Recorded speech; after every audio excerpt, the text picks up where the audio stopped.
Oi, aqui é a doutora Cristina Aguiar, neuropediatra, com os vídeos da semana. Hoje, para terminar o mês de março, mês voltado à epilepsia, eu vou falar de epilepsia.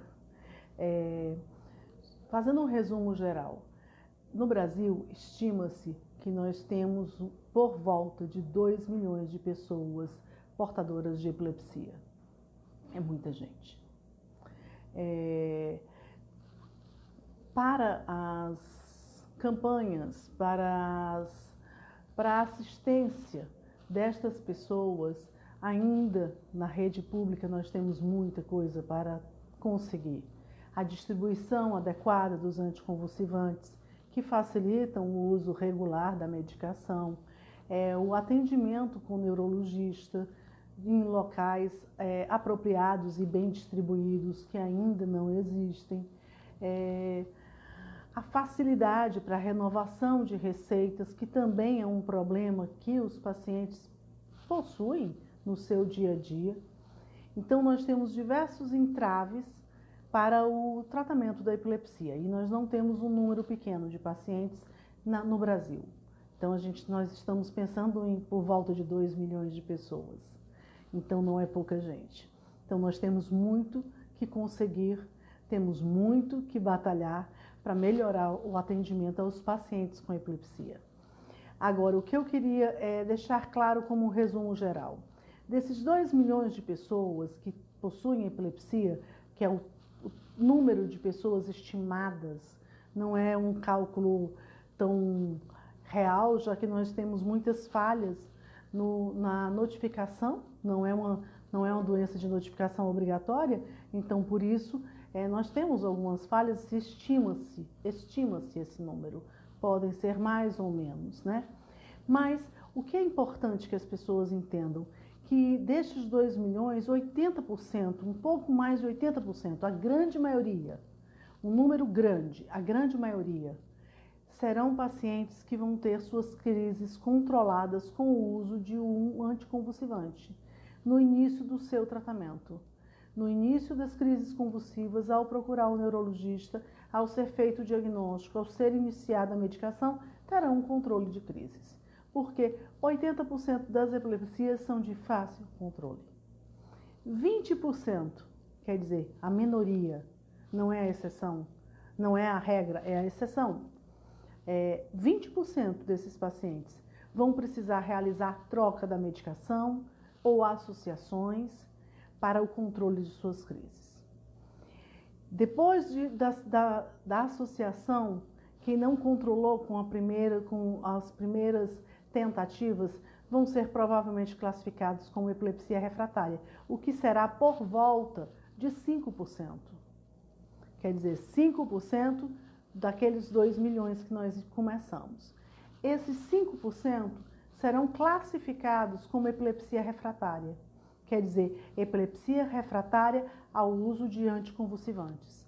E serão candidatos a outras terapias, como canabidiol, cirurgia para epilepsia e dieta cetogênica. Então, quem vai para esses tratamentos não usuais, que estão fora do uso dos anticonvulsivantes, são esses pacientes, 5%, que estão nas epilepsias refratárias. E eles vão usar os anticonvulsivantes também. Então, tirar o estigma do remédio controlado é extremamente importante no papel do tratamento da epilepsia.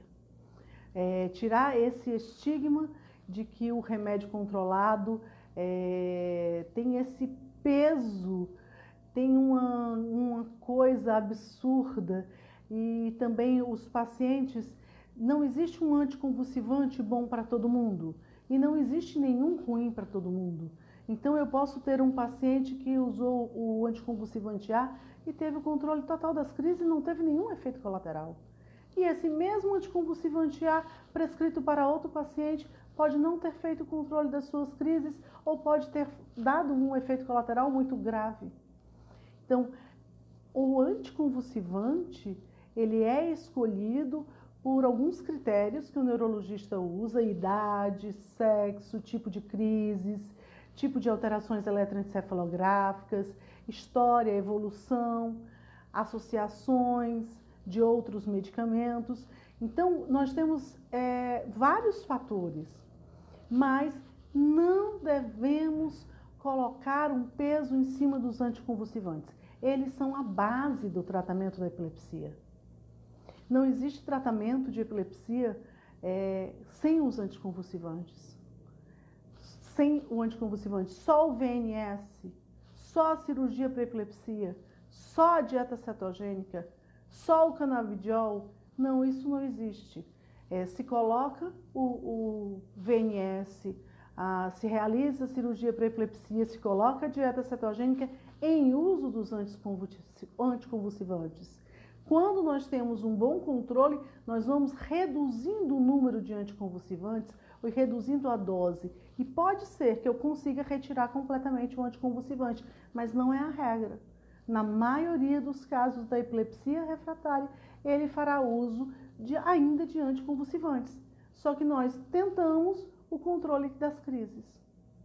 Então, para finalizar, a campanha de conscientização da epilepsia tenta informar, desmistificar, diminuir o preconceito dos pacientes, que os pacientes sofrem, pacientes portadores de epilepsia, passar informações à população que não possui epilepsia, para que essa população seja, ao ser mais bem informada, não tenha preconceito contra os pacientes portadores e que saibam atender um paciente que, por acaso, apresente uma crise convulsiva num local público.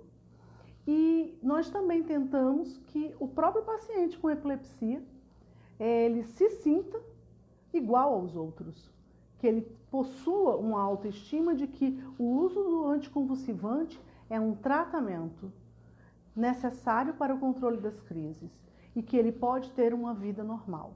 E nós temos um número muito grande de pacientes que terá uma vida normal, apesar da epilepsia. Claro que eu tenho pacientes que possuem epilepsia, mas possuem uma paralisia cerebral. Então, ele possui limitações da paralisia cerebral. Então, ele não terá uma vida, tem diversas limitações, não está dentro da sua normalidade, porque ele também tem paralisia cerebral. E nos pacientes com epilepsia refratária, são pacientes que vão ter limitações por causa do número de crises. O número de crises que eles tiveram no decorrer da vida, isso causa um dano cerebral. Então, eles vão ter deficiências intelectuais por causa do número de crises. Mas isso acontece nos pacientes com epilepsia refratária. 80% dos pacientes com epilepsia terão seu controle no início do tratamento e terão inteligência normal e vida normal, sem limitações. Então, essa doença, primeiro, é claro, não é contagiosa, que esse era um dos mitos que nós temos que abolir, tem que se extinguir esse mito de que a epilepsia seja contagiosa. Isso é um pensamento medieval. E, além disso, nós precisamos que o paciente com epilepsia seja igual a todos, tenha o seu convívio, tenha o seu relacionamento, não tenha preconceito em dizer que tem epilepsia, preconceito em dizer que toma um anticonvulsivante.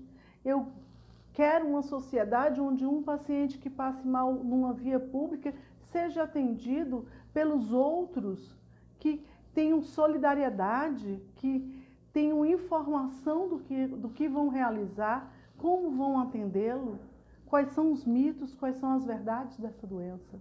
Então, esse mês, nós trabalhamos, eu trabalhei, mas outros neurologistas trabalharam e muitos pacientes trabalharam em prol dessa causa.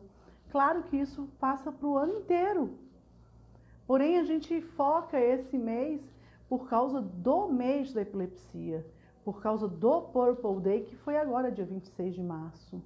Então, esperamos que próximos anos a gente tenha campanhas maiores, conscientizações maiores e que a gente no futuro encontre uma sociedade mais bem informada, mais esclarecida sobre a doença e com menos preconceito.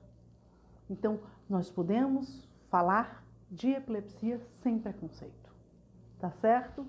Espero que todos tenham gostados. Os comentários eu respondo no decorrer da semana, tá certo? Beijos, beijos, beijos, beijos. Bom final de semana.